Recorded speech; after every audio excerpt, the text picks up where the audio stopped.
Значит, вы должны у себя на своем приборе восстанавливать такое время, которое соответствует, во-первых, пределы.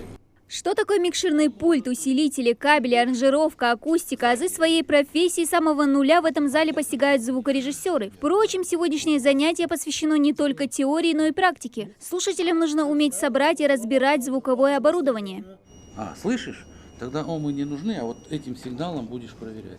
Курсы проводит Константин Бабаян, преподаватель кафедры джазового оркестра Московского госуниверситета культуры. В республику талантливого композитора пригласило региональное министерство культуры по поручению Махмуда Али Калиматова. В музыке он уже 40 лет, у него немало опыта и в звукорежиссуре. Занятия проводятся по нескольким дисциплинам: введение в профессию, знание слухового анализа и основы акустики. Вы видите, элементы практической деятельности – это распайка разъемов.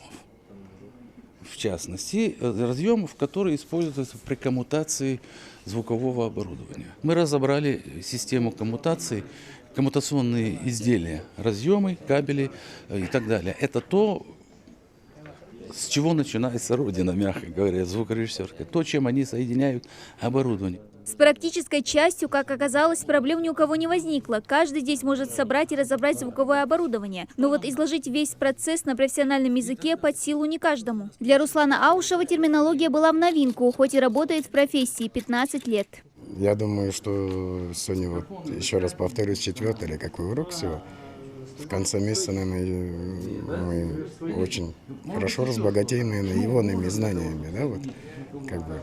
Ну и после того, как, наверное, мы что-то возьмем, и мы кому-то будем доносить правильно, я думаю. Для чего надо знать, как это называется? Если кому-то надо составить перечень оборудования для приобретения, для замены, или составить райдер на гастроли, или они получили райдер на гастроли, там пишется все на профессиональном языке. Если он прочитал и не понял, значит, что он не сделал.